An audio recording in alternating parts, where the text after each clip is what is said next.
서울의 화려한 야경이 한눈에 내려다 보이는 그랜드 하느트 호텔의 대연회장은 강그룹 창립 20주년 기념 파티로 인해 인산인해를 이루고 있었다. 수천 송이의 백장미와 수십억 원을 호가하는 크리스털 샹들리에가 뿜어내는 빛은 눈이 부실 정도였지만 그 공간을 채우고 있는 공기는 무겁게 가라앉아 있었다. 강태준 회장은 샴페인 잔을 손에 든 채 억지 미소를 짓고 있었지만 그의 시선은 연신 출입구를 향해 초조하게 움직이고 있었다. 겉으로는 대한민국을 대표하는 재벌가의 위엄을 과시하고 있었으나 실상은 경영 악화로 인한 부도 위기에 몰려 지푸라기라도 잡고 싶은 심정이었기 때문이다. 사람들은 강그룹이 유동성 위기를 맞아 파산 직전이라는 소문을 은밀하게 수군거렸고 이는 자존심 강한 강태준의 신경을 날카롭게 긁어대고 있었다. 은행권에서는 이미 담보 자산에 대한 압류 통보를 보내오기 시작했으나 그는 주주들을 안심시키기 위해 태어난 척 연기해야만 했다. 그의 유일한 희망은 미국에서 온다는 거대 투자기업 진글로벌 뿐이었으며 오늘 밤 그들의 투자를 반드시 유치해야만 무너져가는 제국을 살릴 수 있다는 절박함이 그를 짓눌렀다. 그의 곁에는 18년 전 조강지처를 몰아내고 그 자리를 꿰찬 현재의 아내 박미란이 서서 억지로 귀부인 흉내를 내고 있었다. 그녀는 화려한 다이아몬드가 박힌 드레스를 입고 끊임없이 웨이터에게 술을 주문하며 남편의 냉랭한 태도에서 오는 불안감을 감추려 애썼다. 박미란이 귓가에 다가와 진 글로벌의 귀비는 언제 도착하냐고 물었지만 강태준은 그녀의 손길을 거칠게 뿌리치며 경멸 어린 시선으로 쏘아볼 뿐이었다. 갑자기 거대한 프로펠러 소음이 밤하늘을 찢을 듯 울려 퍼지며 호텔 유리창이 흔들렸고 연회장에 있던 모든 이들의 시선이 야외 헬기 착륙장으로 쏠렸다. 칠흑같이 어두운 검은색 헬기 동체에는 황금색으로 빛나는 불사조 문양이 새겨져 있었고 그 위압적인 등장은 순식간에 파티장의 분위기를 압도해 버렸다. 강태준은 넥타이를 고쳐매며 떨리는 마음을 다잡고 임원진들에게 눈짓을 보내어 이거물급 구세주를 맞이할 준비를 서둘렀다. 헬기 문이 열리자 검은 정장을 입은 경호원들이 먼저 내려와 전문적이고 신속하게 대응을 갖추며 강그룹 보안 요원들을 초라하게 만들었다. 이어 날렵한 검은색 하이힐이 지면을 밟았고 붉은색 실크 드레스 자락이 밤바람에 흩날리며 마치 여왕과도 같은 고고한 자태를 드러냈다. 우아하게 틀어 올린 흑발과 목에서 빛나는 다이아몬드 목걸이보다 더 시선을 끄는 것은 그녀의 차가우면서도 자신감 넘치는 눈빛이었다. 강태준은 헬기 조명과 카메라 플래시 세례를 받으며 걸어오는 여인을 본 순간 심장이 잿는 듯한 충격에 휩싸여 제자리에 얼어붙고 말았다.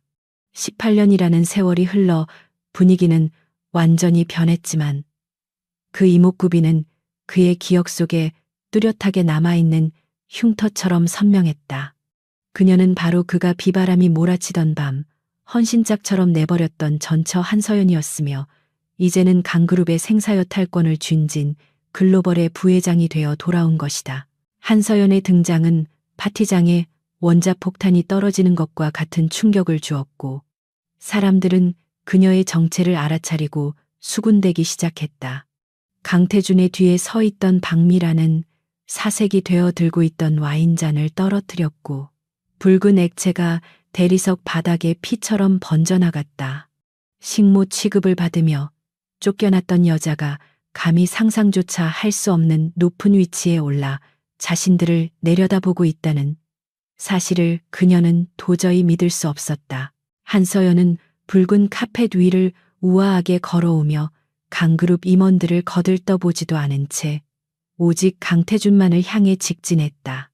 그녀의 입가에는 묘한 미소가 걸려 있었지만 그 눈빛에는 과거의 애증 따위는 찾아볼 수 없었고 오직 패배자를 향한 싸늘한 연민만이 담겨 있었다. 두 사람의 시선이 허공에서 부딪히자 주변의 공기마저 얼어붙는 듯했고 강태준은 마른 침을 삼키며 입을 열려 했으나 목소리가 나오지 않았다. 비서가 건넨 두꺼운 서류철을 받아든 한서연은 천천히 첫 장을 넘기며 강태준을 향해 맑지만 날카로운 목소리로 선전포고를 날렸다. 그녀는 진 글로벌이 강그룹의 재무 상태를 정밀 실사한 결과 심각한 분식 회계와 은폐된 부실 채권을 발견했다고 차갑게 통보했다. 이는 투자를 위한 방문이 아니라 적대적 인수합병과 법적 책임을 묻기 위한 심판의 시작임을 알리는 잔혹한 서곡이었다. 이성을 잃은 박미란이 악에 받쳐 소리를 지르며 서류를 뺏으려 달려들었지만 그녀는 경호원들에게 가로막혀 볼성사납게 바닥으로 내동댕이 쳐졌다. 값비싼 드레스가 찢어지고 화장이 눈물로 얼룩진 그녀를 한서연은 마치 벌레를 보듯 차갑게 내려다보며 이것은 단지 시작에 불과하다고 속삭였다. 그녀가 준비한 진정한 선물은 아직 포장조차 뜯지 않았다는 말에 강태준은 등골이 서늘해지는 공포를 느꼈다. 그 순간 대형 스크린에는 강그룹의 주가가 의문의 매도 폭탄으로 인해 곤두박질 치고 있다는 속보가 떴고 강태준은 다리가 풀려 휘청거렸다. 엘리베이터로 향하던 한서연은 마지막으로 고개를 돌려 당신이 18년 전 뱃속의 아이와 함께 나를 버렸을 때 모든 것이 끝났다고 생각했겠지만 그것은 착각이었다고 말했다. 닫히는 엘리베이터 문 사이로 보이는 그녀의 서늘한 미소는 강태준에게 잊을 수 없는 악몽을 선사했다. 한편 호텔 최상층 펜트하우스에서는 백발의 노신사가 모니터를 통해 이 모든 광경을 지켜보며 차를 음미하고 있었다. 그의 곁에는 각기 다른 매력을 지닌 3명의 천재적인 젊은이들이 최신형 노트북을 조작하며 분주하게 움직이고 있었다. 진 회장은 자신의 딸이 보여준 화려한 복수극에 만족스러운 미소를 지으며 이제 본격적인 사냥을 시작할 때라고 손자들에게 부드럽게 말을 건넸다. 가운데 앉아 현란한 손놀림으로 키보드를 두드리던 청년은 강그룹의 보안 시스템을 완전히 장악했다고 보고하며 미소 지었다. 법률 서류를 검토하던 아름다운 소녀는 탈세와 횡령 증거가 완벽하게 확보되어 검찰에 넘길 준비가 끝났다고 덧붙였다. 월스트리트의 금융 전문가인 또 다른 청년은 마우스 클릭 한 번이면 친부인 강태준의 개인 자산까지 모두 증발시킬 수 있다고 무심하게 대답했다. 펜트하우스로 돌아온 한서연은 밖에서의 냉철한 모습을 벗어던지고 자신을 거두어준 아버지 진 회장의 품에 안겨 안도했다. 새 아이들도 하던 일을 멈추고 엄마에게 달려와 따뜻하게 안아주며 그녀가 겪었을 마음의 고통을 위로했다. 이들의 복수는 단순한 감정풀이가 아니라 짓밟힌 존엄성을 되찾고 정의를 바로 세우기 위한 성스러운 전쟁이었다. 창밖으로 보이는 서울의 야경을 내려다보며 한서연은 다시는 가족을 다치게 하지 않겠다고 다짐했고 강태준은 뼈저린 대가를 치르게 될 것이라고 되뇌었다. 오늘 밤은 한국 재계의 피바람을 예고하는 긴 밤이 될 것이며 한서연과 세 천재 아이들의 이야기는 이제 막 첫 장을 넘겼을 뿐이었다.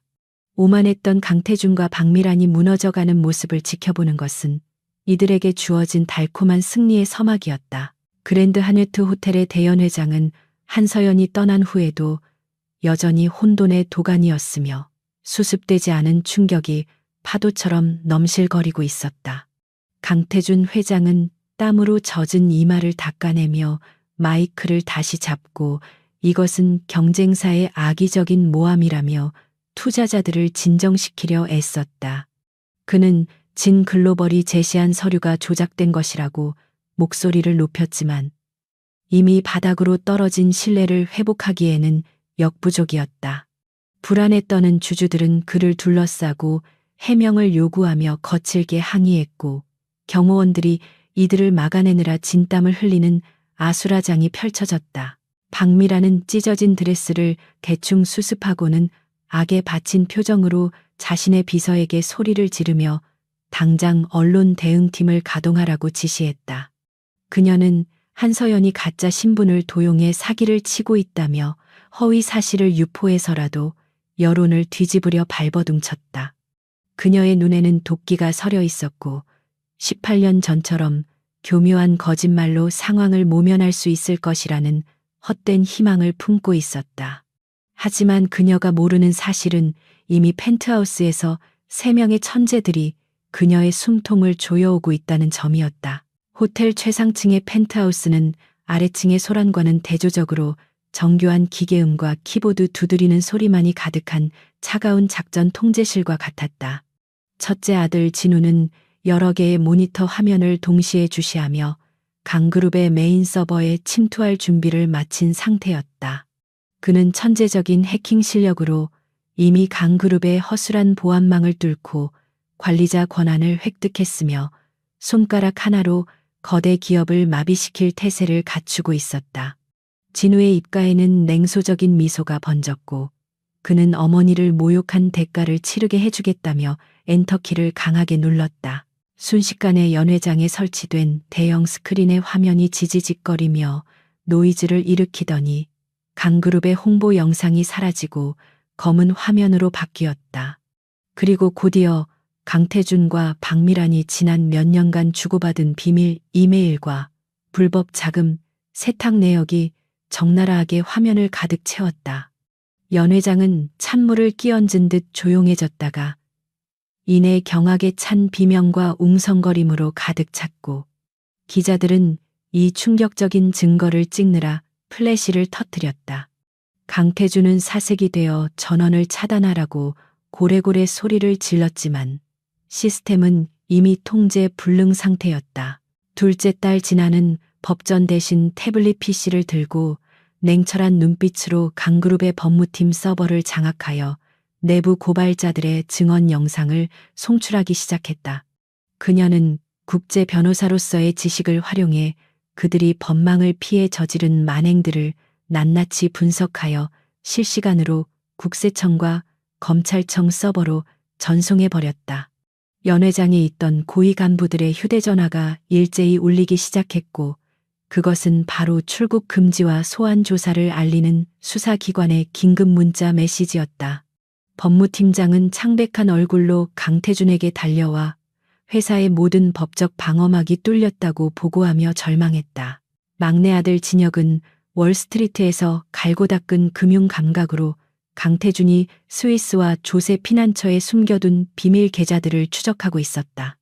그는 복잡한 금융 알고리즘을 역이용하여 강태준의 개인 자금을 동결시키고 그 돈을 자선단체 계좌로 분산 이체하는 작업을 눈 하나 깜짝하지 않고 수행했다. 강태준의 스마트폰에는 잔액이 영원이 되었다는 알림이 쉴 새 없이 떴고 그는 자신의 생명줄과도 같은 돈이 공중분해되는 것을 보며 다리에 힘이 풀려 주저앉았다. 이것은 단순한 해킹이 아니라 자본주의 사회에서 한 인간을 완전히 파멸시키는 정밀한 타격이었다. 강그룹의 전산 실장은 땀범벅이 되어 연 회장으로 뛰어들어와 회장님께 보고하려 했으나 이미 모든 시스템이 외부의 누군가에게 장악당했다는 사실만 확인할 뿐이었다. 그는 보안 시스템이 마치 살아있는 생물처럼 공격자를 방어하기는커녕 오히려 내부 데이터를 밖으로 퍼나르고 있다고 울먹였다. 강태준은 멍한 눈으로 대형 스크린을 바라보았고 그곳에는 진 글로벌의 로고와 함께 게임 오버라는 문구가 붉은 글씨로 선명하게 새겨져 있었다. 그는 이 모든 것이 한서연 혼자서 꾸민 일이 아님을 직감했고 보이지 않는 거대한 배우가 있음을 깨달았다. 그때 스크린의 화면이 다시 바뀌며 어두운 조명 아래 앉아있는 3명의 실루엣이 나타났고 변조된 목소리가 스피커를 통해 흘러나왔다. 그들은 자신들을 진 글로벌의 집행자들이라고 소개하며 강그룹의 부패를 청산하기 위해 왔음을 선언하는 영상을 송출했다. 화면 속의 인물들은 얼굴을 반쯤 가리고 있었지만 강태준은 그들의 이목구비에서 묘한 기시감을 느꼈고 특히 가운데 앉은 청년의 눈매가 자신의 젊은 시절과 닮았다는 생각에 전율했다. 박미라는 저것들도 다 한패라며 스크린을 향해 물건을 집어던졌지만 그녀의 발악은 허공을 가를 뿐이었다. 진우는 마이크를 통해 강태준에게 들으라는 듯이 당신이 쌓아 올린 모래성은 오늘 밤 무너질 것이며 이것은 단지 예고편에 불과하다고 경고했다. 그의 목소리는 차분했지만 그 안에 담긴 분노와 증오의 깊이는 연회장에 있는 모든 사람을 압도할 만큼 강렬했다. 강태주는 그 목소리에서 18년 전 자신이 내쫓았던 아내의 울음소리와 겹쳐지는 환청을 들으며 극심한 두통을 느꼈다. 그는 떨리는 손으로 가슴을 부여잡으며 저 아이들이 대체 누구인지 알아내라고 비서실장에게 쉰 목소리로 명령했다. 지나는 화면을 통해 박미란이 과거에 저지른 위증 교사와 협박 사건의 녹취록을 공개하며 그녀의 사회적 지위를 완전히 매장시켜 버렸다. 박미란의 고상한 척하던 가면은 갈기갈기 찢겨 나갔고 주변 사람들은 그녀를 범죄자 보듯하며 슬금슬금 피하기 시작했다. 그녀는 억울하다며 바닥을 치고 통곡했지만 이미 그녀의 추악한 민낯은 전 국민에게 생중계되고 있었다. 진아는 차가운 미소를 지으며 악행에는 반드시 대가가 따른다는 법의 원칙을 그녀에게 똑똑히 각인시켜 주었다. 진혁은 마지막 결정타로 강그룹의 주가 조작 증거를 증권거래소와 주요 언론사에 동시 배포하며 강태준의 경영권을 박탈할 명분을 완성했다. 그는 화면 너머로 강태준을 응시하며 당신이 가장 소중하게 여기는 돈과 권력을 잃는 고통을 느껴보라고 조용히 읊조렸다. 강태준은 자신의 손발이 묶인 채 벼랑 끝으로 밀려나는 기분을 느끼며 호흡 곤란을 일으키기 시작했다. 그는 자신이 상대하고 있는 적들이 단순한 기업 사냥꾼이 아니라 자신을 파멸시키기 위해 태어난 저승사자 같다는 공포에 사로잡혔다. 펜트하우스에서 이 모든 과정을 지켜보던 한서연은 와인잔을 가볍게 흔들며 만족스러운 표정으로 아이들의 어깨를 감싸 안았다. 그녀는 아이들이 보여준 놀라운 능력과 단합된 모습에 감동하면서도 한편으로는 그들이 너무 일찍 어른들의 잔혹한 세계에 발을 들인 것 같아 마음이 아팠다. 하지만 그녀는 이것이 자신들의 생존을 위한 싸움임을 알기에 약한 마음을 다잡고 다음 단계의 계획을 점검했다. 진 회장 또한 손주들의 활약에 흐뭇해하며 강그룹 인수 합병을 위한 법적 절차를 즉시 개시하라고 지시했다. 연회장의 조명이 모두 꺼지고 비상등만이 붉게 깜빡이며 혼란스러운 현장을 기괴하게 비추고 있었고 사람들은 공포에 질려 앞다투어 빠져나갔다. 홀로 남겨진 강태준은 어둠 속에서 무릎을 꿇은 채 스크린에 남겨진 3명의 실루엣을 멍하니 올려다보았다. 그의 머릿속에는 방금 본 청년의 얼굴이 계속해서 맴돌았고 불가능하다고 생각했던 의심이 독버섯처럼 피어올랐다. 과연 그 아이들이 18년 전 사라진 자신의 핏줄일지도 모른다는 생각은 그를 미치게 만들었고 그는 진실을 확인하기 위해 무슨 짓이라도 해야겠다고 결심했다. 강태준은 흐트러진 넥타이를 거칠게 풀어헤치며 엘리베이터 버튼을 미친 듯이 눌러댔고 그의 얼굴은 분노와 수치심으로 붉게 달아올라 있었다.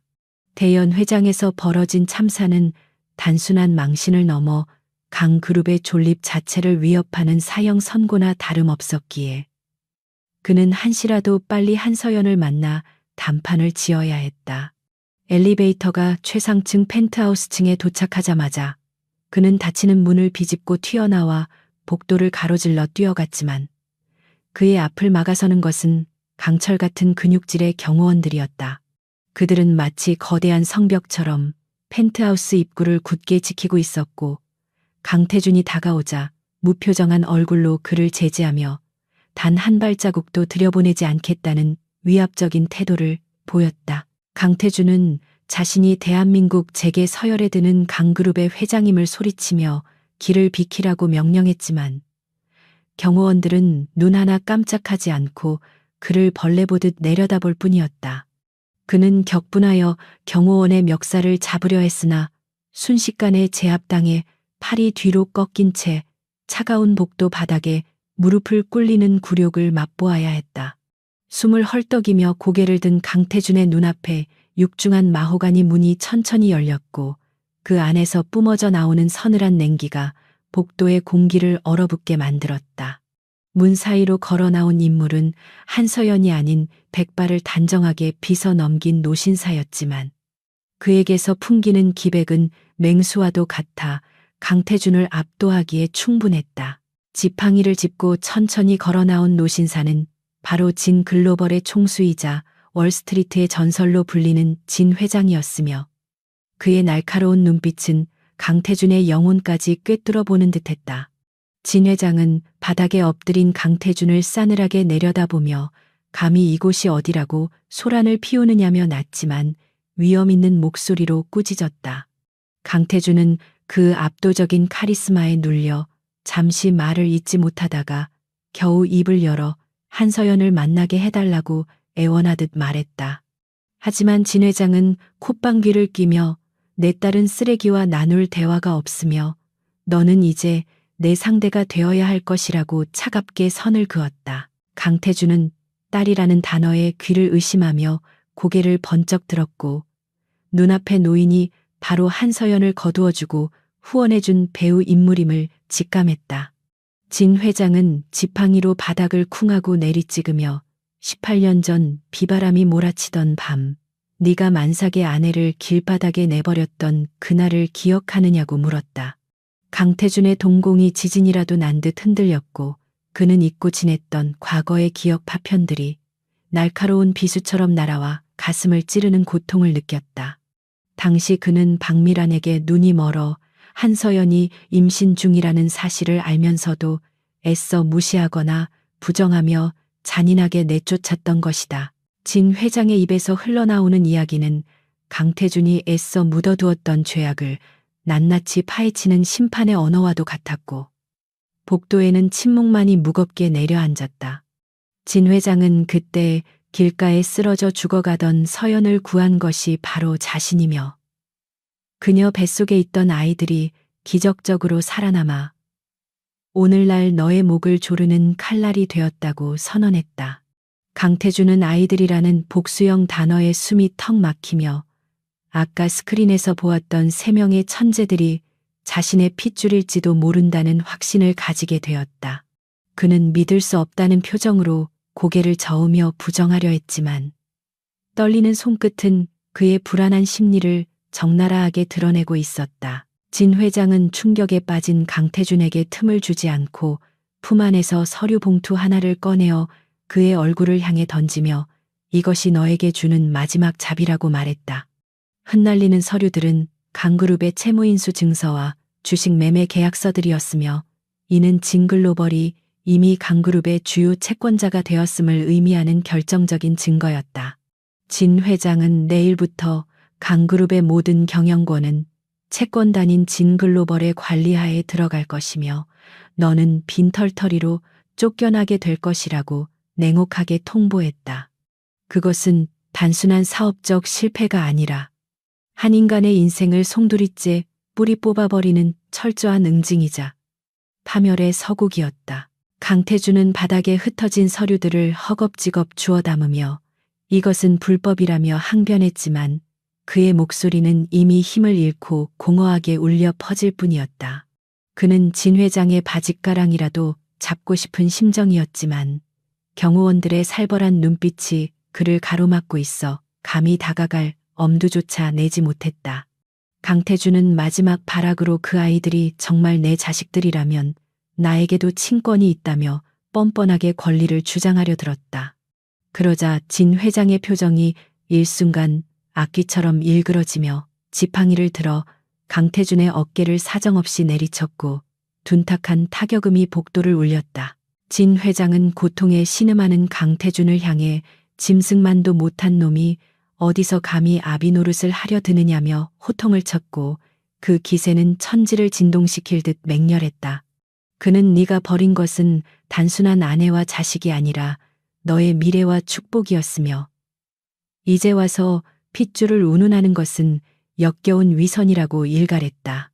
진 회장은 경호원들에게 눈짓하여 이 오물을 당장 내다 버리라고 지시했고 강태준은 질질 끌려가면서도 닫혀있는 펜트하우스 문을 향해 서연의 이름을 절규하듯 외쳤다. 하지만 문은 끝내 열리지 않았고 그 안에서 그를 지켜보고 있을 새 아이의 시선만이 차갑게 느껴질 뿐이었다. 엘리베이터 밖으로 내동댕이 쳐진 강태주는 호텔 로비 대리석 바닥에 쓰러진 채 지나가는 사람들의 경멸 어린 시선을 온몸으로 받아내야 했다. 그의 찢어진 양복과 헝클어진 머리는 대한민국 재계서열의 회장이라고는 믿기지 않을 만큼 초라하고 비참한 몰골이었다. 하지만 육체적인 고통보다 그를 더 미치게 만드는 것은 18년 전 자신이 버린 핏줄이 천재가 되어 돌아와 자신의 목을 조르고 있다는 기막힌 현실이었다. 그는 비틀거리며 일어나 주머니에서 휴대전화를 꺼내 떨리는 손가락으로 비서실장에게 전화를 걸어 당장 유전자 검사기관을 섭외하라고 고함을 질렀다. 호텔 밖으로 나온 강태주는 밤하늘을 올려다보며 억수같이 쏟아지는 비를 맞았고 그것은 마치 18년 전 그날 밤의 대자비처럼 그를 뼛속까지 시리게 만들었다. 그는 빗물인지 눈물인지 모를 액체를 얼굴에서 닦아내며 이를 갈았고 반드시 그 아이들이 자신의 자식이라는 증거를 찾아내 상황을 역전시키겠다고 다짐했다. 만약 그들이 자신의 핏줄이라면 법적으로 친권을 행사하여 진글로벌의 자산에 손을 댈 수 있을지도 모른다는 비열한 계산이 그의 머릿속을 빠르게 스쳐 지나갔다. 그는 아직도 자신의 잘못을 뉘우치기는커녕 아이들을 이용해 위기를 모면하려는 탐욕스러운 본성을 버리지 못하고 있었다. 한편 펜트하우스 창가에서 이 모든 광경을 내려다보고 있던 한서연은 와인잔을 꽉 쥐어 손가락 마디가 하얗게 질려 있었다.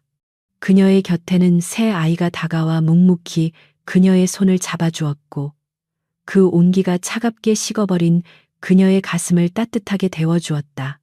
첫째 진우는 엄마의 어깨를 감싸며 저런 사람은 아빠라고 부를 가치조차 없다며 단호하게 말했고 서연은 그런 아들을 보며 슬픈 미소를 지었다. 그녀는 아이들에게 너희들의 존재가 저 사람에게 알려진 이상 이제부터는 더 잔혹한 진흙탕 싸움이 될 것이라고 경고했다. 하지만 막내 진혁은 여유로운 표정으로 오히려 잘된 일이라며 그가 발버둥 칠수록 더 깊은 수렁으로 빠져들게 될 것이라고 자신만만하게 대답했다.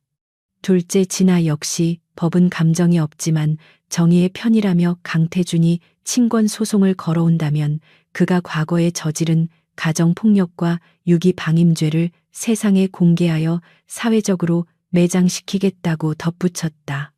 진 회장은 든든한 손주들의 모습을 보며 호탕하게 웃었고 이제 사냥감이 덫에 걸렸으니 천천히 숨통을 끊어놓을 차례라고 선언했다. 밤은 깊어가고 있었지만 복수를 향한 그들의 열망은 태양보다 뜨겁게 타오르고 있었으며 강태준의 운명은 이미 풍전등화와 같았다. 박미라는 강태준이 호텔에서 쫓겨나 비참하게 귀가한 모습을 보고 공포에 질리기보다는 도끼 어린 분노에 휩싸여 제정신이 아니었다. 그녀는 자신이 18년간 공들여 쌓아올린 강그룹 사모님이라는 위치가 하루아침에 물거품이 될 위기에 처하자 이성을 잃고 날뛰기 시작했다. 그녀는 손에 잡히는 대로 화장대 위에 값비싼 향수병과 화장품들을 바닥으로 내던지며 비명을 질렀고 방 안은 순식간에 난장판이 되었다. 박미라는 헝클어진 머리를 쓸어 넘기며 떨리는 손으로 비밀리에 관리해 오던 뒷골목 심부름 센터와 부패한 연예부 기자에게 전화를 걸었다. 그녀는 돈은 얼마든지 줄 테니 당장 한서연과 그 아이들에 대한 확인되지 않은 악성 루머를 인터넷에 퍼뜨리라고 악을 쓰며 지시했다. 다음 날 아침 대한민국 인터넷 포털 사이트와 주요 커뮤니티는 한서연에 대한 충격적인 폭로 기사들로 도배가 되다시피 했다. 기사의 내용은 한서연이 미국에서 신분을 세탁한 꽃뱀이며 그녀가 데려온 새 아이들은 유산을 노리고 고용된 아역 배우들이라는 터무니없는 허위 사실들이었다. 박미란이 매수한 댓글 부대는 기사마다 악의적인 댓글을 달며 여론을 조작했고 사람들은 자극적인 내용에 휘둘려 진실을 의심하기 시작했다. 강태준은 거실 소파에 앉아 태블릿 PC로 쏟아지는 기사들을 확인하며 낄낄거렸고 이것이 한서연의 기세를 꺾을 수 있는 절호의 기회라고 착각했다. 그는 박미란의 어깨를 두드리며 역시 당신밖에 없다며 추켜 세웠지만 그 눈빛에는 비열한 욕망만이 가득 차 있었다. 하지만 진 글로벌의 펜트하우스에서는 이 모든 상황을 예상했다는 듯 침묵 속에 차가운 미소만이 감돌고 있을 뿐이었다. 첫째 진우는 모니터 가득 떠 있는 악성 댓글과 허위 기사들의 IP 주소를 실시간으로 추적하며 그 배후에 박미란이 있음을 확인하고는 비웃음을 흘렸다. 그는 박미란이 돈을 송금한 내역과 통화 녹음 파일까지 모두 확보해 두었으며 그녀가 판 무덤에 스스로 들어가기를 기다리고 있었다. 둘째, 진아는 언론사들에 보낼 고소장을 작성하는 대신 오늘 오후에 열릴 긴급 기자회견 준비에 만전을 기하며 붉은색 서류철을 챙겼다. 그녀는 이번 기자회견이 단순한 해명의 자리가 아니라 박미란을 사회적으로 완전히 매장시키는 공개 처형식이 될 것이라고 확신했다. 오후 2시가 되자 기자회견이 열리는 강그룹 본사 대강당은 수많은 취재진과 카메라로 발 디딜 틈 없이 꽉 차 있었다. 기자들은 자극적인 질문을 던질 준비를 하며 펜을 곤두세우고 있었고 박미란은 집에서 TV 생중계를 지켜보며 회심의 미소를 짓고 있었다. 그녀는 한서연이 여론의 문매를 맞고 눈물을 흘리며 도망칠 것이라고 예상하며 샴페인 잔을 들어 올렸다. 잠시 후 회견장 문이 열리고 한서연이 검은색 정장을 입고 단호한 표정으로 걸어 들어오자 장내는 순식간에 조용해졌지만 긴장감은 더욱 고조되었다. 그녀의 뒤로는 3명의 아이들이 마치 호위무사처럼 든든하게 서 있었고 그들의 눈빛은 카메라 렌즈를 뚫을 듯 강렬했다. 단상에 오른 한서연은 자리에 앉지 않고 마이크 앞에 서서 쏟아지는 플래시 세례를 의연하게 받아내며 입을 열었다. 그녀는 오늘 이 자리에 선 것은 자신을 둘러싼 저급한 루머에 대해 해명하기 위함이 아니라고 못 박으며 기자들의 예상을 완전히 뒤엎었다. 그녀는 자신과 아이들의 유전자 검사 결과지를 들어보이며 강태준과의 친자 관계가 99% 일치함을 단 한마디로 증명해 보였다. 장내가 술렁거리는 사이 그녀는 손짓으로 뒤에 있는 대형 스크린을 가리켰고 화면에는 박미란이 예상치 못한 영상이 재생되기 시작했다.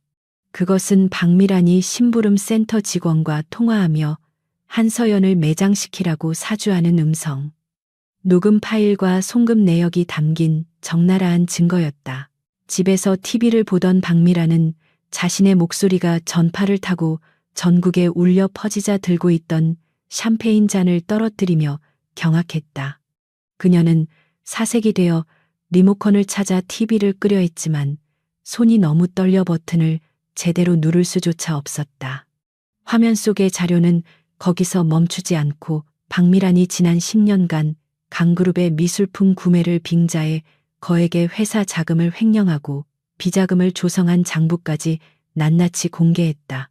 그 액수는 수백억 원에 달했으며 이는 그녀가 강태준 몰래 빼돌린 돈으로 강그룹의 재정 위기를 가속화시킨 주원인이기도 했다. 강태준은 옆에서 같이 TV를 보다가 믿었던 아내의 배신에 충격을 받아 입을 다물지 못하고 멍하니 화면만 바라보았다.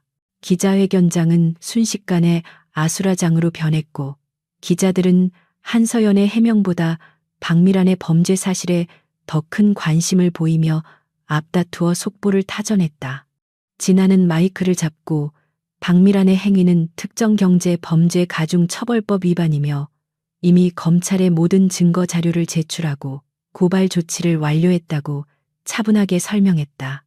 그녀는 또한 박미란이 여론 조작을 위해 사용한 불법적인 수단들에 대해서도 정보통신망법 위반으로 추가 고소할 것이라고 덧붙였다. 한서연은 창백하게 질린 강태준의 얼굴이 클로즈업된 뉴스 화면을 바라보며 당신이 곁에 둔 여자가 바로 당신의 회사를 갉아먹은 기생충이었음을 깨달으라고 속으로 속삭였다. 그 시각 강태준의 저택 대문이 거칠게 열리며 검찰 수사관들이 영장을 들고 들이닥쳤고 집안은 순식간에 비명과 고함 소리로 가득 찼다. 박미라는 신발도 신지 못한 채 뒷문으로 도망치려 했지만 이미 저택을 포위한 수사관들에게 발각되어 수갑이 채워지는 굴욕을 당했다. 그녀는 억울하다며 발버둥 쳤지만 수사관들은 냉정하게 밀한다 원칙을 고지하며 그녀를 호송차에 강제로 태웠다. 강태준은 멍한 표정으로 끌려가는 아내를 바라보았지만 그녀를 도와줄 힘도 의지도 남아있지 않았고 오히려 배신감에 치를 떨었다. 그는 자신이 평생을 바쳐 지켜온 가정과 회사가 모두 거짓과 탐욕 위에 세워진 사상 누각이었음을 뼈저리게 실감했다. 기자회견을 마친 한서연은 당당하게 퇴장하며 단 한 번도 뒤를 돌아보지 않았고 그런 그녀의 뒷모습은 승리한 여전사의 모습 그 자체였다. 그녀는 엘리베이터에 타자마자 긴장이 풀린 듯 깊은 한숨을 내쉬었지만 아이들이 그녀의 손을 꼭 잡아주며 승리를 축하해 주었다. 막내 진혁은 엄마가 보여준 카리스마가 정말 멋졌다며 엄지를 치켜 세웠고 진우는 이제 인터넷 여론이 완전히 우리 편으로 돌아섰다고 보고했다. 한서연은 아이들의 머리를 쓰다듬으며 이것은 정의가 승리한 것이지 우리가 잔인한 것이 아니라고 스스로를 위로했다. 그녀는 이제 박미란이라는 큰 장애물을 치웠으니 강태준과의 마지막 결판만이 남았음을 직감했다. 강그룹의 주가는 박미란의 횡령 사실이 알려지면서 다시 한번 곤두박질 쳤고 주주들은 경영진의 전원 사퇴를 요구하며 본사 로비에서 시위를 벌이기 시작했다. 강태준은 텅 빈 거실에 홀로 남겨져 술병을 나팔 불며 괴로워했고 그의 주변에는 아무도 남아있지 않았다.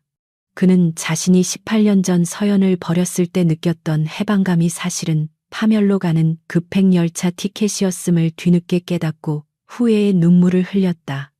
하지만 그의 눈물은 진정한 참회가 아니라 모든 것을 잃게 된 자의 처량한 신세의 한탄에 불과했다. 그는 술기운을 빌려 서연에게 전화를 걸어보려 했지만 수신 거부된 신호음만이 그의 귓가를 때리며 비참함을 더했다. 진 회장은 펜트하우스 서재에서 TV 뉴스를 끄며 만족스러운 표정으로 차를 한 모금 마셨고 이제 남은 것은 강그룹의 완전한 인수뿐이라고 생각했다. 그는 비서에게 지시하여 내일 아침 긴급 이사회를 소집하고 강태준의 해임안을 상정하라고 명령했다. 진 회장은 강태준이 스스로 물러나지 않는다면 주주총회를 열어 강제로 끌어내릴 것이며 그 과정에서 그가 가진 마지막 자존심까지 짓밟아 놓을 계획이었다. 한서연은 아버지의 계획을 전해 듣고 잠시 망설였지만 이내 마음을 다잡고 강태준에게 자비란 사치일 뿐이라고 결론 내렸다. 그녀는 창밖의 서울 야경을 바라보며 내일이면 이 도시의 주인이 바뀔 것이라고 확신했다. 밤이 깊어갈수록 강태준의 절망은 깊어졌고 그는 술에 취해 비틀거리며 집안을 배회하다가 서연과 함께 찍었던 옛날 사진을 발견했다. 사진 속의 서연은 앳된 얼굴로 환하게 웃고 있었고 강태준은 그 사진을 가슴에 품고 오열했다.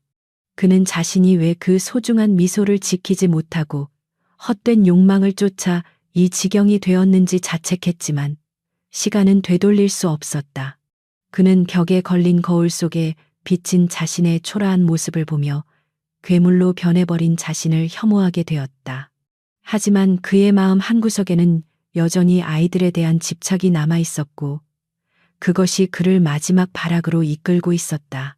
다음 날 아침 구치소에 수감된 박미라는 차가운 독방 바닥에 앉아 복수심에 불타오르는 눈빛으로 허공을 노려보고 있었다. 그녀는 자신이 이렇게 쉽게 무너질 수 없다고 되뇌며 면회 온 변호사에게 자신의 숨겨둔 비밀 카드를 꺼내 들라고 지시했다. 그것은 강태준조차 모르는 강그룹의 치명적인 약점이자 최후의 보루였으며 그녀는 이것을 이용해 한서연과 협상하려 했다. 하지만 그녀는 자신이 상대하고 있는 적들이 이미 그녀의 모든 패를 꿰뚫어 보고 있다는 사실을 간과하고 있었다. 진우는 이미 박미란의 변호사 휴대전화를 해킹하여 그녀의 계획을 실시간으로 감청하고 있었기 때문이다. 한서연은 출근길 차 안에서 진우의 보고를 받고 박미란의 끈질긴 생명력에 혀를 내둘렀지만 더 이상 두려워하지 않았다.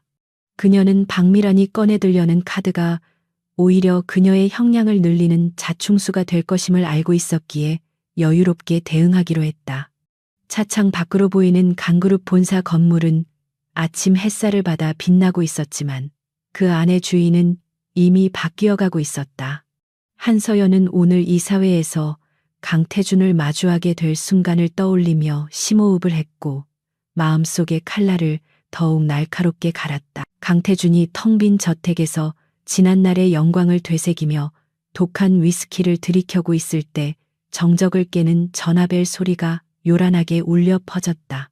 발신자는 본가에서 어머니를 모시는 수석 집사였고 수화기 너머로 들려오는 그의 목소리는 공포에 질려 사시나무 떨듯 떨리고 있었다. 조 여사가 뉴스를 통해 며느리 박미란의 구속 소식과 강그룹의 몰락 과정을 지켜보다가 극심한 충격을 받아 심장을 부여잡고 쓰러졌다는 비보였다. 강태준은 술이 확 깨는 것을 느끼며 비틀거리는 다리로 현관을 뛰쳐나갔고 머릿속이 하얗게 변해 아무런 생각도 나지 않았다. 그는 어머니마저 잃게 된다면 자신에게 남은 것은 정말 아무것도 없다는 사실에 뼛속까지 시린 공포를 느꼈다. 서울 최고의 시설을 자랑하는 대학병원 응급실 앞은 이미 소식을 듣고 몰려든 기자들로 인산인해를 이루고 있었지만 강태준에게는 그들의 플래시 세례가 보이지 않았다. 그는 경호원들을 시켜 기자들을 거칠게 밀어내고 응급실 안으로 뛰어들어갔지만 그를 기다리고 있는 것은 절망적인 표정의 의료진뿐이었다. 병원장은 난처한 표정으로 조 여사의 심장 상태가 고령인데다 급성 대동맥 박리까지 겹쳐 수술 성공 확률이 극히 희박하다고 설명했다. 국내 최고의 흉부외과 전문의들조차 수술대 위에서 사망할 확률이 90%가 넘는다며 집도를 거부하는 최악의 상황이었다. 강태준은 병원장의 멱살을 잡고 돈은 얼마든지 줄 테니 제발 어머니를 살려내라고 고래고래 소리를 질렀지만 돌아오는 것은 죄송하다는 말뿐이었다.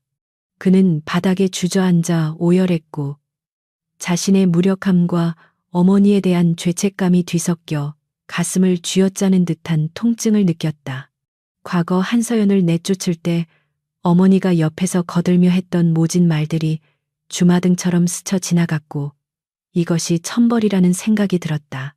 그때 병원장이 조심스럽게 다가와 유일한 희망이 하나 있는데 그것은 현재 미국에서 방문 중인 전설적인 천재 외과 의사에게 부탁하는 것이라고 귀띔했다. 그 의사는 닥터 제이라는 이름으로 불리며 신의 손을 가진 것으로 유명했지만 워낙 까다롭고 고액의 수술비보다는 자신의 신념에 따라 환자를 선택하기로 악명이 높았다. 강태준은 지푸라기라도 잡는 심정으로 그 의사가 지금 어디에 있느냐고 물었고 병원장은 그가 마침 이 병원에서 열리는 국제학술 세미나에 참석 중이라고 대답했다. 강태준은 체면이고 뭐고 다 집어치우고 당장 세미나실로 달려가 그 의사 앞에 무릎을 꿇고 빌겠다고 다짐했다. 그는 엘리베이터를 타고 세미나실이 있는 층으로 올라가면서 제발 어머니를 살려만 준다면 영혼이라도 팔겠다고 기도했다. 세미나실 문을 열고 들어갔을 때 강단에 서서 유창한 영어로 최신 심장수술 기법을 발표하고 있는 젊은 의사의 뒷모습이 보였다. 강태준이 소란을 피우며 들어오자 모든 참석자들의 시선이 그에게 쏠렸고 발표를 하던 의사도 천천히 뒤를 돌아보았다. 강태준은 그 의사의 얼굴을 확인하는 순간 숨이 턱 막히며 심장이 멈추는 듯한 충격에 휩싸여 그 자리에 얼어붙고 말았다. 하얀 의사 가운을 입고 차가운 눈빛으로 그를 내려다보는 사람은 다름 아닌 어제 스크린 속에서 자신의 금융자산을 동결시켰던 셋째 아들 진혁이었다. 금융 전문가인 줄만 알았던 진혁이 메스까지 잡는 천재 의사라는 사실에 강태준은 현실 감각을 상실하고 멍하니 입을 벌린 채 서 있었다. 진혁은 강태준의 경악하는 표정을 보고도 눈 하나 깜짝하지 않고 차트만 넘겨보며 환자의 상태가 매우 위독하니 잡담할 시간이 없다고 차갑게 말했다. 강태준은 떨리는 목소리로 네가 어떻게 의사냐고 물었지만 진혁은 나는 사람을 살리기도 하고 죽이기도 하는 기술을 모두 배웠을 뿐이라고 무심하게 대답했다. 그는 강태준을 투명인간 취급하며 간호사들에게 수술 준비를 지시했고 그 태도는 너무나도 프로페셔널해서 감히 범접할 수 없는 아우라를 뿜어냈다. 강태준은 자존심이 상했지만 어머니의 목숨이 경각에 달린 상황에서 선택의 여지가 없었기에 진혁의 바짓가랑이를 잡고 제발 할머니를 살려달라고 애원했다. 진혁은 차가운 눈으로 강태준을 내려다보며 내가 이 수술을 하는 것은 당신의 어머니라서가 아니라 눈앞의 환자를 외면하지 않겠다는 히포크라테스 선서 때문이라고 선을 그었다. 그는 강태준의 손을 매몰차게 뿌리치고 수술실로 향했고 강태준은 닫히는 문을 바라보며 복잡한 감정에 휩싸였다.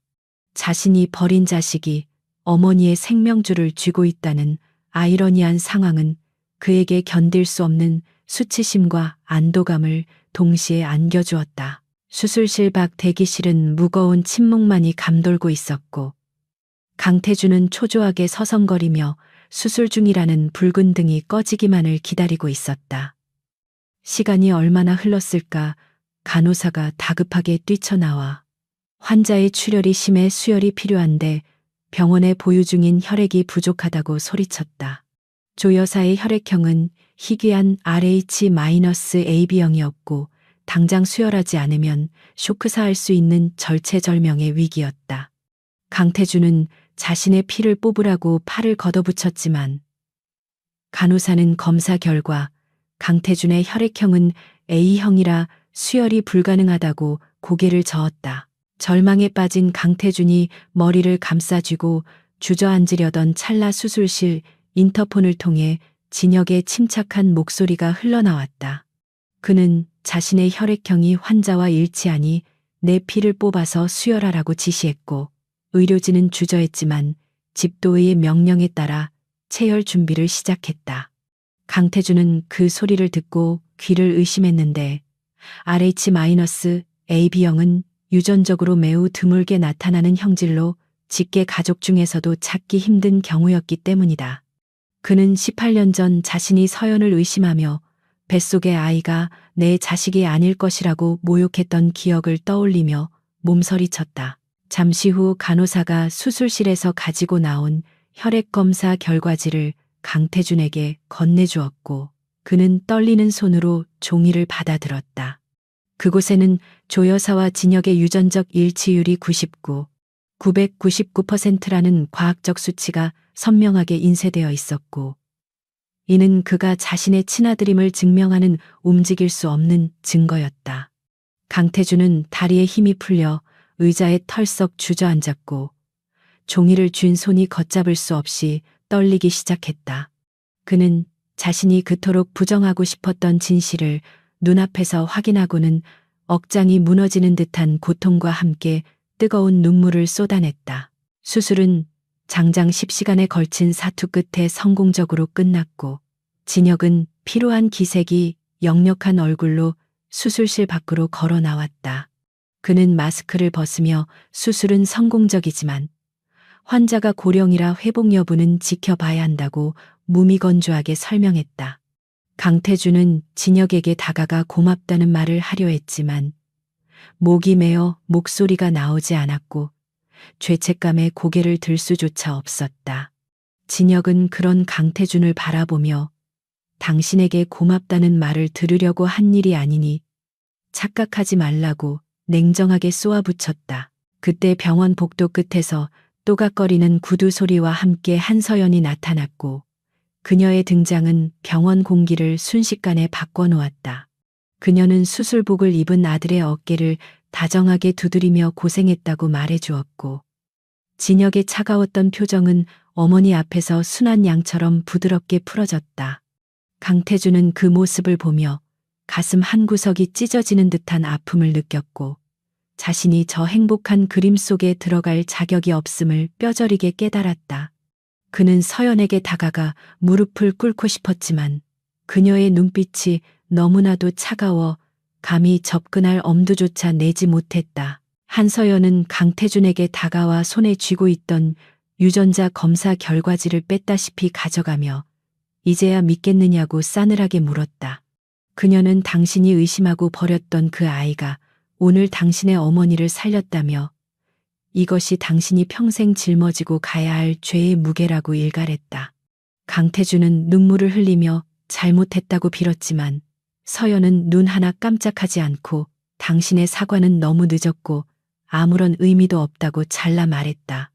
그녀는 진역에 팔짱을 끼고 뒤도 돌아보지 않고 병원을 빠져나갔고 강태주는 덩그러니 남겨져 오열했다.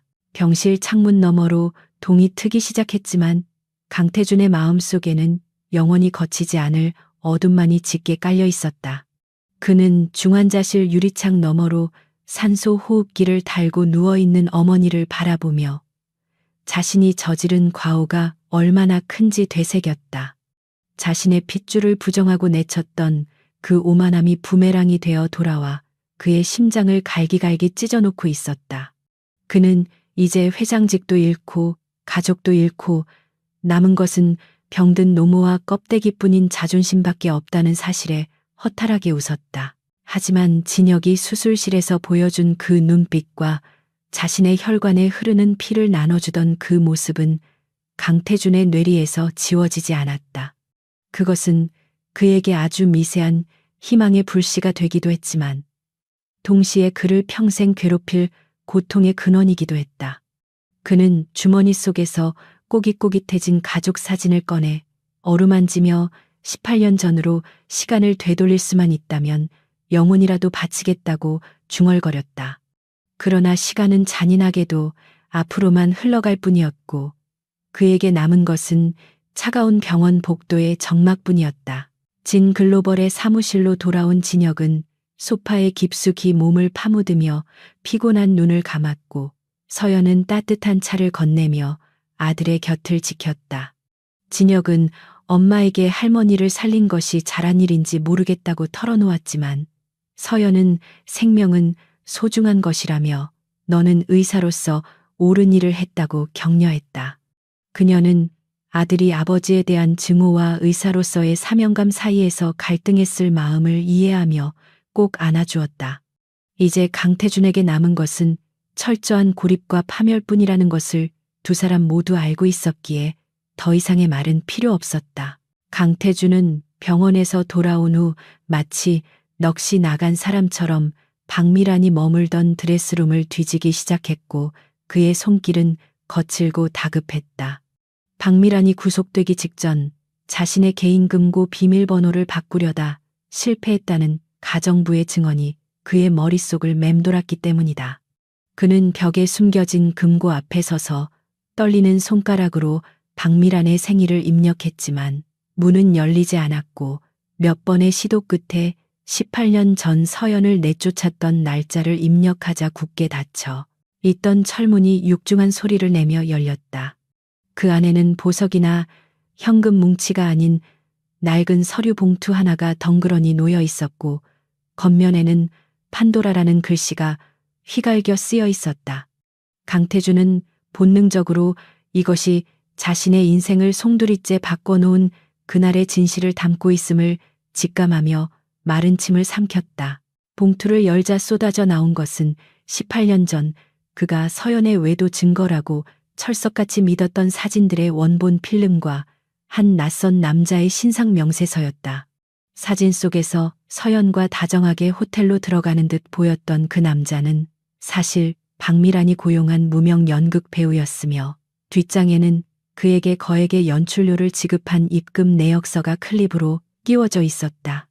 강태준은 그 남자가 쓴 각서를 읽어내려가며 손을 부들부들 떨었는데 거기에는 강태준 회장의 부인을 유혹하는 척 연기하여 이혼 사유를 만들어주면 빚을 탕감해 주겠다는 박미란의 사주 내용이 적나라하게 적혀 있었다.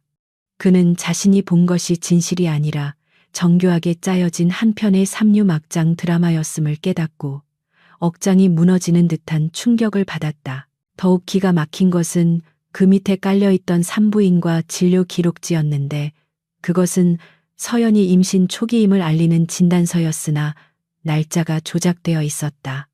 박미라는 서연이 강태준의 아이를 임신했다는 사실을 알고도 그 아이가 외간 남자의 아이인 것처럼 날짜를 교묘하게 바꿔치기에 강태준의 의심을 확신으로 부채질했던 것이다. 강태준은 바닥에 주저앉아 짐승 같은 울부짖음을 토해냈고 자신의 어리석음과 박미란의 악랄함에 치를 떨었다. 그는 그날 밤 비를 맞으며 결백을 호소하던 서연의 눈동자를 외면하고 그녀를 차가운 길바닥으로 내몰았던 자신의 잔인한 모습을 떠올리며 가슴을 쥐어뜯었다. 그 시각 강그룹 본사 대회의실은 긴급 주주총회를 위해 모인 주주들과 임원들로 발 디딜 틈 없이 꽉 차 있었고 공기는 무겁게 가라앉아 있었다. 이번 총회의 안건은 강태준 회장의 해임안과 진글로벌의 경영권 인수 승인 건이었기에 대한민국 재계의 이목이 집중되어 있었다. 단상 중앙에는 의장석이 비어 있었고 주주들은 서로 눈치를 보며 웅성거리고 있었지만 누구 하나 감히 큰 소리를 내지는 못했다. 잠시 후 육중한 문이 열리고 한서연이 진회색 정장을 입고 당당한 걸음으로 들어오자 장내는 순식간에 정적에 휩싸였다. 그녀의 뒤로는 진우, 진아, 진혁 세 남매가 마치 호위무사처럼 든든하게 따르고 있었고 그들의 등장은 좌중을 압도하기에 충분했다. 한서연은 의장석에 앉지 않고 단상 앞으로 걸어나와 마이크를 잡았고 그녀의 눈빛은 흔들림 없이 좌중을 응시했다. 그녀는 감정적인 호소 대신 차가운 이성과 논리로 강태준의 경영 실패와 도덕적 해이를 조목조목 지적하기 시작했다. 스크린에는 강그룹의 추락하는 주가, 그래프와 부채 비율, 그리고 강태준이 박미란에게 놀아나 횡령한 자금의 내역이 띄워졌다. 주주들은 구체적인 수치와 증거 앞에서 할 말을 잃었고 강태준에 대한 실망감은 분노로 바뀌어갔다. 한서연은 리더의 무능은 죄악이며 사적인 감정에 휘둘려 공적인 판단을 그르친 경영자는 더 이상 이 자리에 있을 자격이 없다고 단호하게 선언했다. 그때 회의실 문이 거칠게 열리며 헝클어진 머리와 충혈된 눈을 한 강태준이 비틀거리며 들어왔고 경호원들이 그를 제지하려 했으나 한서연이 손을 들어 막았다. 강태준은 단상 아래까지 걸어와 한서연을 올려다보며 쉰 목소리로 모든 것이 오해였다고 절규하듯 외쳤다. 그는 품 안에서 박미란의 금고에서 찾은 조작된 증거물들을 꺼내 보이며 자신도 속았을 뿐이라고, 자신은 피해자라고 변명했다. 그는 눈물을 흘리며 18년 전의 일은 박미란의 계략이었으니 자신에게 한 번만 더 기회를 달라고 애원했다.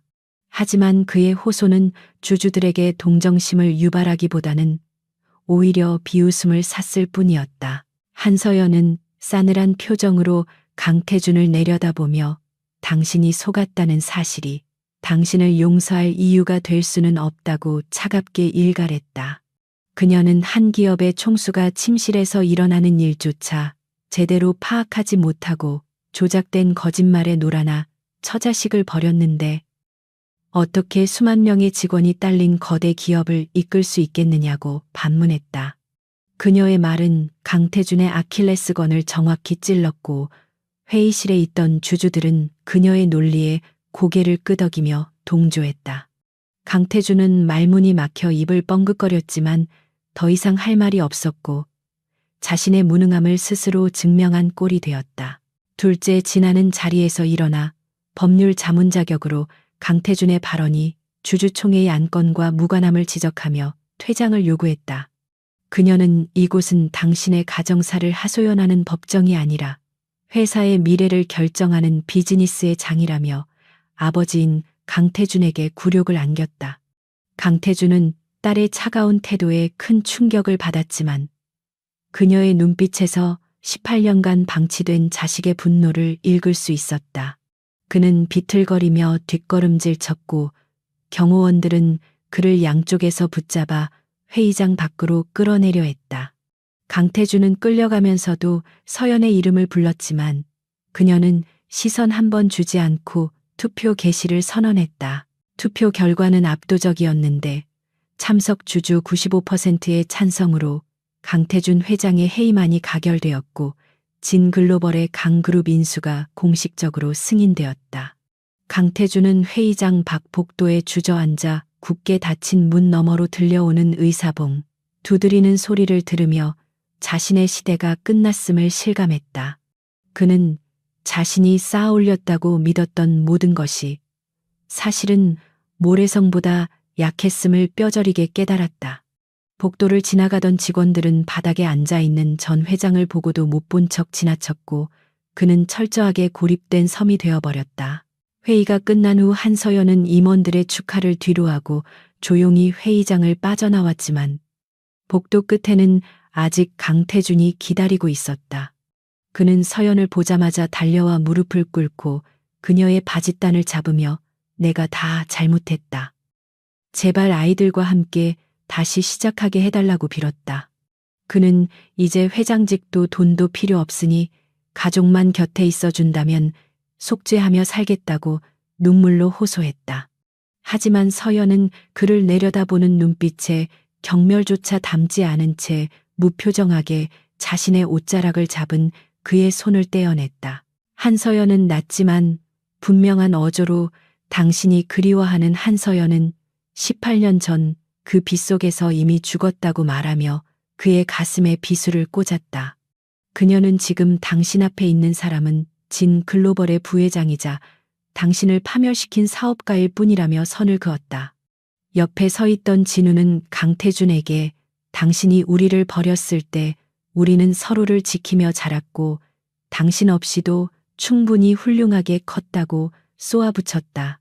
진혁 또한 어머니의 수술비는 내가 낼 테니 그것으로 마지막 부자의 연을 정리하자고 냉정하게 덧붙였다. 강태준은 아이들의 냉담한 반응에 가슴이 찢어지는 듯했지만 그들이 겪었을 고통을 생각하면 감히 원망할 수도 없었다.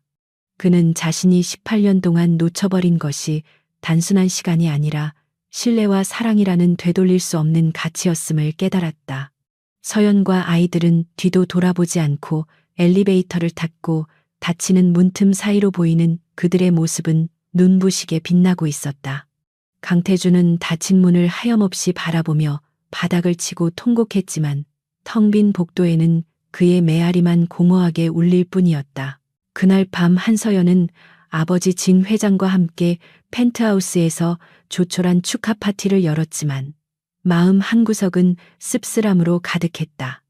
진 회장은 딸의 어깨를 두드리며 복수는 달콤하지만 그 끝맛은 언제나 쓴 법이라며 위로했다.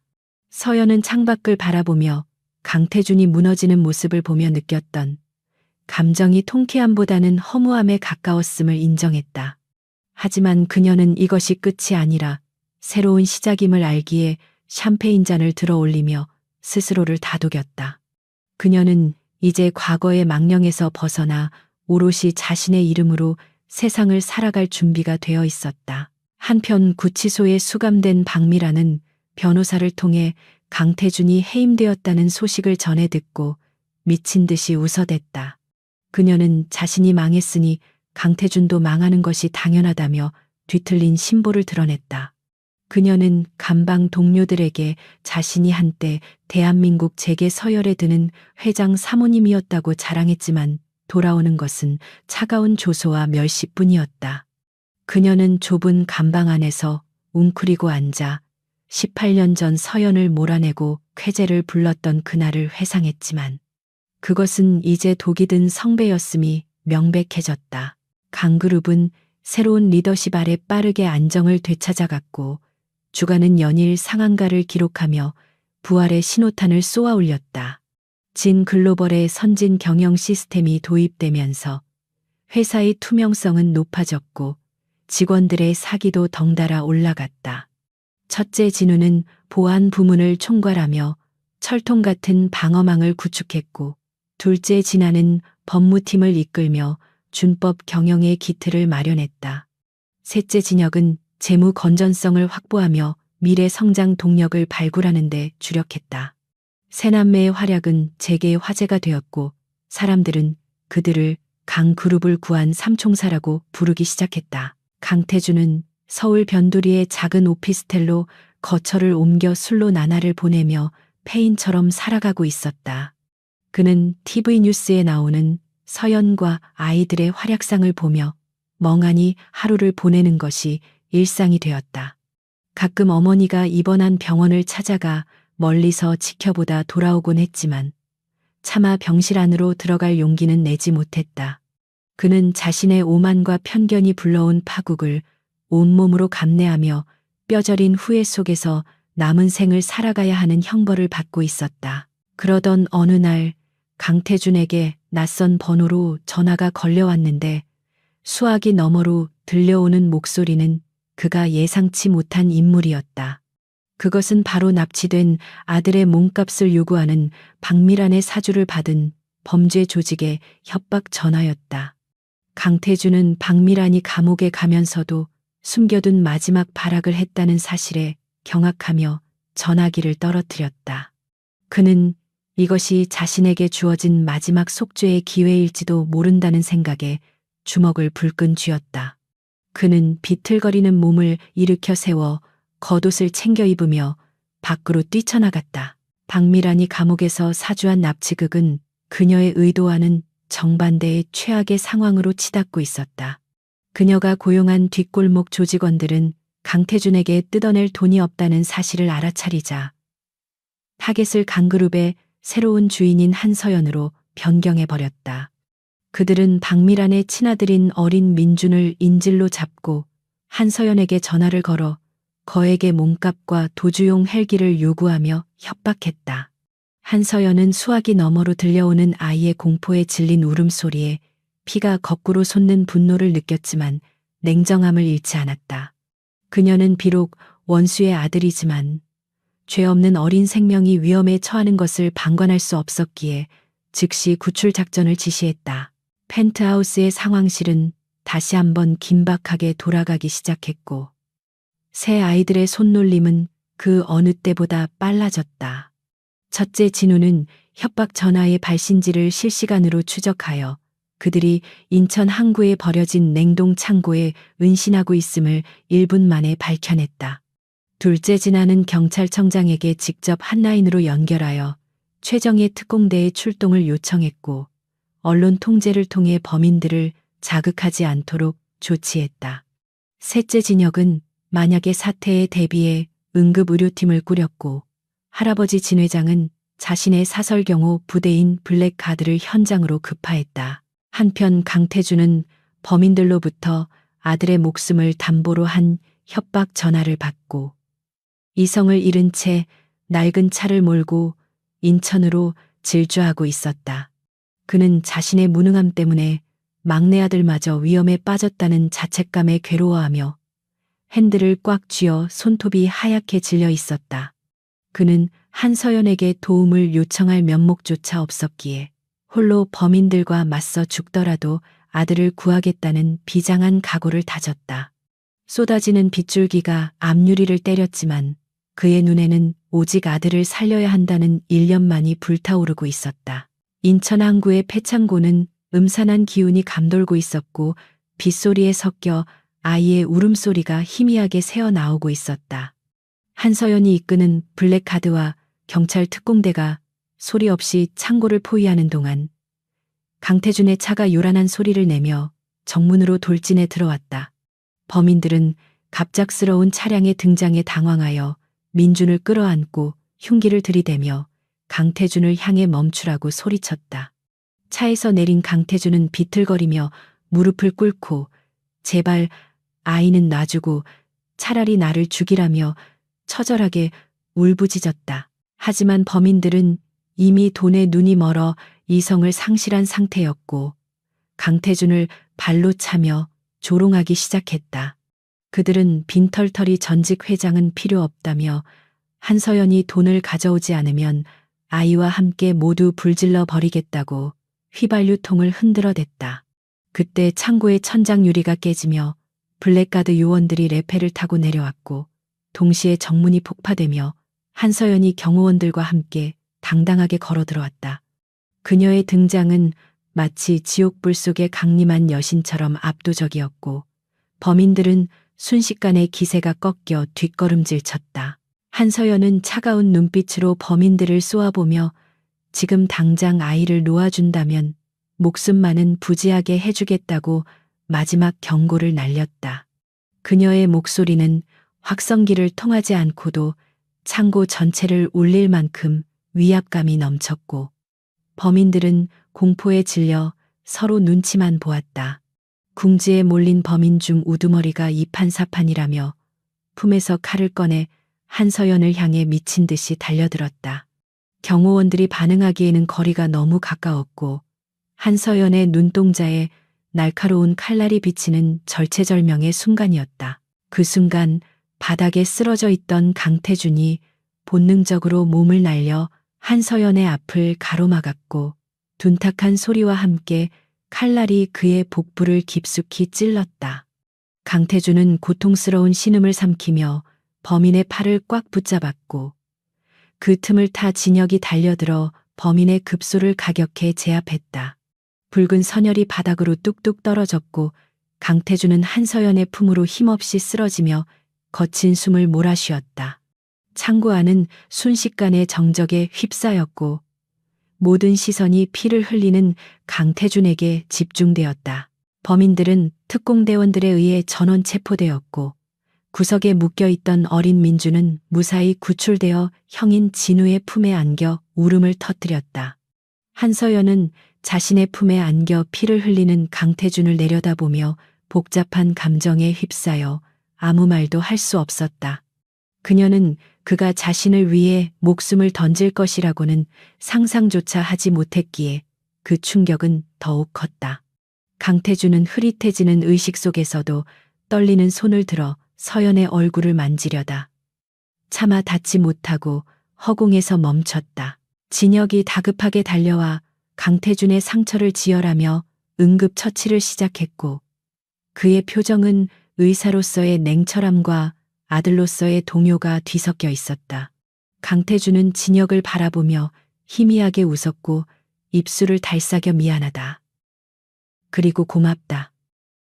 라는 말을 겨우 내뱉었다. 그것은 지난 18년 동안 그가 가슴속에 묻어두었던 그러나 한 번도 전하지 못했던 진심 어린 사과였다. 진혁은 대답 대신 이를 악물고 지혈에 집중하며 죽지 마세요. 이렇게 쉽게 빚을 갚았다고 생각하지 마세요라고 소리쳤다. 구급차 사이렌 소리가 요란하게 울리며 의료진이 들이닥쳤고 강태준은 들것에 실려 급히 병원으로 이송되었다. 한서연은 빗물과 핏물이 섞여 엉망이 된 옷을 입고 멍하니 멀어지는 구급차를 바라보았다. 그녀는 강태준이 보여준 마지막 희생이 그가 가진 모든 죄를 씻을 수는 없겠지만 적어도 그가 인간으로서의 마지막 양심은 지켰음을 인정해야만 했다. 민준을 안고 있는 진우와 법적 절차를 지시하는 진아. 또한 아버지의 예상치 못한 행동에 큰 충격을 받은 듯 침묵을 지켰다. 사건 현장이 정리되고 비가 그치자 먹구름 사이로 희미한 달빛이 비치기 시작했다.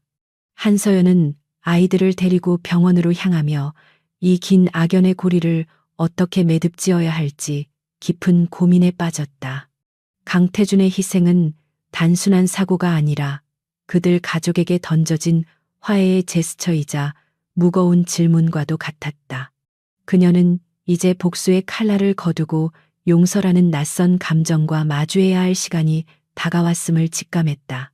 병원 수술실 앞 복도는 며칠 전 조 여사의 수술 때와 마찬가지로 무거운 침묵이 흐르고 있었지만 공기의 온도는 사뭇 달랐다.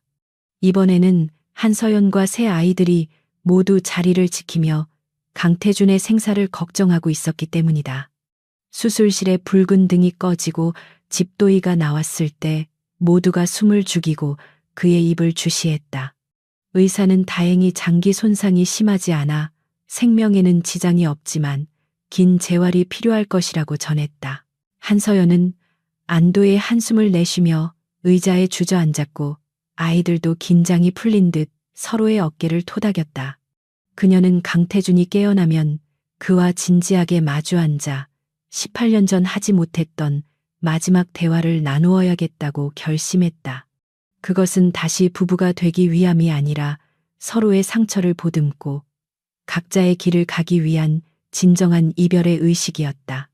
진 회장은 멀리서 이 모습을 지켜보며 비로소 딸의 얼굴에 평온함이 깃드는 것을 보고 미소를 지었다. 한편 구치소 독방에 갇혀있던 박미라는 납치 실패 소식과 함께 강태준이 영웅적인 희생을 했다는 뉴스를 전해 듣고 절망에 빠졌다. 그녀는 자신이 파놓은 함정이 오히려 강태준에게 면죄부를 주고 자신은 더 깊은 나락으로 떨어지게 만들었다는 사실을 견딜 수 없었다. 그녀는 벽을 긁으며 괴성을 질렀지만 아무도 그녀의 목소리에 귀 기울여주지 않았고 그녀는 영원한 고독 속에 갇히게 되었다. 악의 끝은 언제나 파멸이라는 진리를 그녀는 너무 늦게 깨달은 것이다. 새벽이 밝아오자 한서연은 병실로 들어가 산소 호흡기를 쓴 채 잠들어 있는 강태준을 물끄러미 바라보았다. 그의 얼굴은 포숙하고 늙어 보였지만 지난 18년 그 어느 때보다 편안해 보였다. 서연은 그의 손등 위에 자신의 손을 잠시 올려놓으며 마음속으로 작별 인사를 건넸다. 이제 그녀는 과거의 아픈 기억들을 뒤로하고 아이들과 함께 새로운 미래를 향해 나아갈 준비를 마친 것이다. 한 달 후 서울중앙지방법원 제1형사부 법정안은 선고 공판을 지켜보기 위해 몰려든 방청객들과 취재진으로 발 디딜 틈 없이 꽉 차 있었다. 피고인석에 앉은 박미라는 수의를 입고 헝클어진 머리를 한 채 고개를 숙이고 있었지만 그녀의 어깨는 분노와 공포로 가늘게 떨리고 있었다. 재판장은 엄숙한 목소리로 판결문을 낭독하며 그녀가 저지른 납치 교사, 살인 미수, 횡령 및 배임 혐의를 모두 유죄로 인정한다고 선언했다. 법정 안에는 팽팽한 긴장감이 감돌았고 사람들은 재판장의 입에서 나올 최종 형량에 모든 신경을 집중하며 숨을 죽였다. 재판장이 박미란에게 무기징역을 선고하며 주문을 마치자 방청석에서는 안도의 한숨과 함께 박수가 터져 나왔고 박미란은 비명을 지르며 재판부를 향해 난동을 부렸다. 그녀는 자신이 억울하다며 발악했지만 교도관들에 의해 강제로 끌려나가며 처절한 최후를 맞이했고 그 모습은 생중계 카메라를 통해 전 국민에게 전달되었다. 검사석 옆에 앉아있던 둘째 진아는 냉철한 표정으로 그 광경을 지켜보며 서류 가방을 챙겼고 마침내 긴 싸움이 끝났음을 실감했다.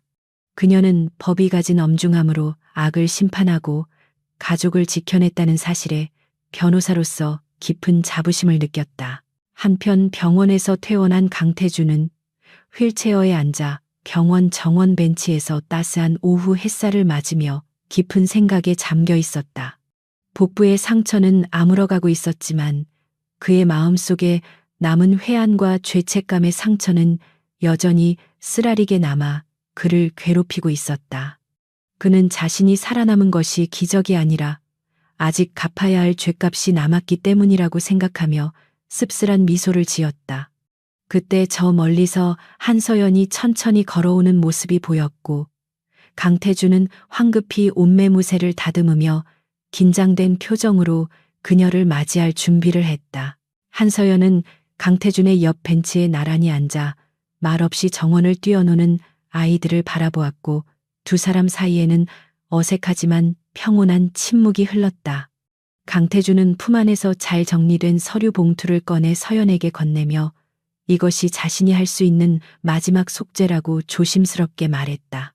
봉투 안에는 그가 가진 강그룹의 자녀 지분 전량을 새 아이들에게 양도한다는 위임장과 경영일선에서 영구히 물러나겠다는 사임서가 들어 있었다. 그는 이제 욕심을 버리고 빈손으로 돌아가 남은 인생을 조용히 살고 싶다는 뜻을 전했다. 서연은 서류를 잠시 바라보다가 고개를 끄덕이며 알겠다고 대답했고 강태준의 결정을 존중해 주기로 했다.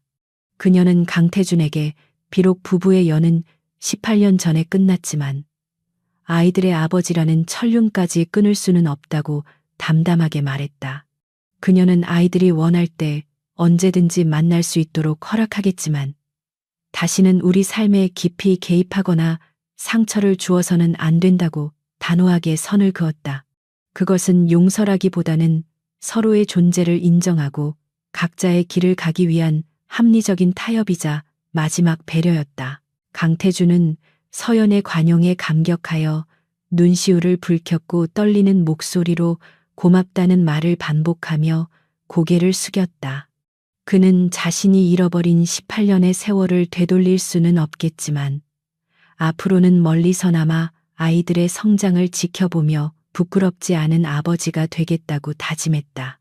그는 자리에서 일어나 서연에게 마지막으로 깊은 허리를 숙여 인사했고 뒤도 돌아보지 않고 병원 밖으로 걸어 나갔다. 그의 뒷모습은 쓸쓸해 보였지만 과거의 오만함과 집착을 내려놓은 탓인지 한결 가벼워 보였고 서연은 그가 진정한 평안을 찾기를 마음속으로 빌어주었다. 1년이라는 시간이 흐른 뒤 강그룹은 진글로벌과의 합병을 통해 JS그룹이라는 새로운 이름으로 재탄생하여 글로벌 시장을 선도하는 초일류 기업으로 도약했다. 한서연 회장의 혁신적인 리더십과 투명한 경영 철학은 재계의 모범이 되었고 회사의 주가는 연일 최고치를 경신하며 승승장구했다. 그녀는 단순히 이익을 쫓는 기업가가 아니라 사회적 책임을 다하는 존경받는 리더로서 명성을 떨쳤으며 수많은 여성들의 롤모델이 되었다. 펜트하우스 집무실에서 서울 시내를 내려다보는 그녀의 눈빛은 그 어느 때보다 빛나고 강인해 보였다. 새 아이들 또한 각자의 분야에서 눈부신 성과를 이루며 JS그룹의 든든한 기둥으로 성장해 나가고 있었다. 첫째 진우는 그룹의 최고 기술 책임자 CTO로서 혁신적인 보안 시스템을 개발하여 세계적인 주목을 받았고 해커 출신이라는 꼬리표를 실력으로 떼어냈다. 둘째 진아는 그룹의 법무총괄사장이 되어 기업 윤리를 강화하고 사회적 약자를 위한 공익재단 설립을 주도하며 정의의 여신이라는 별명을 얻었다. 그녀는 법이 강자만의 무기가 아니라 약자를 보호하는 방패가 될 수 있음을 증명해 보였다. 셋째 진혁은 의사 가운을 벗고 경영 수업에 매진하여 그룹의 해외 사업 부문을 이끄는 차세대 리더로 급부상했다. 그는 냉철한 판단력과 따뜻한 인간미를 겸비한 경영자로 평가받으며 할아버지 진 회장의 사업 수완을 가장 많이 닮았다는 칭찬을 들었다. 진 회장은 훌륭하게 자란 손주들을 보며 이제 자신은 뒷방 늙은이로 물러나 여생을 즐기겠다고 호탕하게 웃었다. 그는 텃밭을 가꾸며 소박하게 지내면서도 가끔 회사에 들러 손주들에게 훈수를 두는 것을 낙으로 삼았다. 어느 화창한 봄날 JS그룹의 창립 기념 파티가 열리는 호텔 연회장은 축하 인파로 북적였고 화려한 샹들리에 조명이 주인공들을 비추고 있었다. 한서연은 우아한 드레스를 입고 단상에 올라 감동적인 연설을 마친 후 새 아이들과 아버지 진 회장을 무대 위로 불렀다. 5 식구가 나란히 서서 환하게 웃는 모습은 그들이 지나온 고난과 역경을 이겨낸 승리자들의 아름다운 초상화와도 같았다. 카메라 플래시가 터지고 사람들의 박수갈채가 쏟아지는 가운데 서연은 문득 연회장 구석을 바라보았다. 그곳에는 수수한 양복을 입은 강태준이 모자를 눌러쓴 채 기둥 뒤에 서서 무대 위의 가족들을 흐뭇하게 바라보고 있었다. 그는 초대받지 않은 손님이었지만 멀리서나마 가족들의 영광스러운 순간을 함께하고 싶어 몰래 찾아온 것이었다. 그는 화려하게 빛나는 서연과 아이들의 모습을 눈에 담으며 자신의 몫은 여기까지임을 인정하고 조용히 몸을 돌려 연회장을 빠져나갔다. 그의 발걸음은 더 이상 무겁지 않았고 입가에는 옅은 미소가 번져 있었는데 그것은 비움으로써 얻게 된 진정한 자유였다. 한서연은 강태준이 서 있던 자리를 잠시 응시하다가 알 수 없는 미소를 지으며 다시 정면을 향해 시선을 돌렸다. 그녀는 과거의 상처가 자신을 더 단단하게 만들었음을 깨달았고 이제는 어떤 시련이 닥쳐도 가족과 함께라면 이겨낼 수 있다는 확신을 가졌다. 그녀는 샴페인 잔을 높이 들어 올리며 우리의 새로운 미래를 위하여라고 건배사를 외쳤고 아이들도 함께 잔을 부딪혔다. 쨍그랑하는 맑은 소리와 함께 그들의 행복한 웃음소리가 연회장에 울려 퍼지며 이야기는 완벽한 해피엔딩을 맞이했다. 18년 전 버림받았던 여인과 새 아이들은 이제 세상의 중심에 우뚝 서서 자신들의 운명을 스스로 개척해 나가는 주인이 되었다. 그들의 이야기는 절망 속에 있는 누군가에게는 희망이 되고 오만한 권력자들에게는 서늘한 경고가 되어 오래도록 회자될 것이다. 한서연은 창밖으로 펼쳐진 눈부신 서울의 야경을 바라보며 마음속으로 조용히 속삭였다. 이제 진짜 내 인생의 황금기가 시작되었어.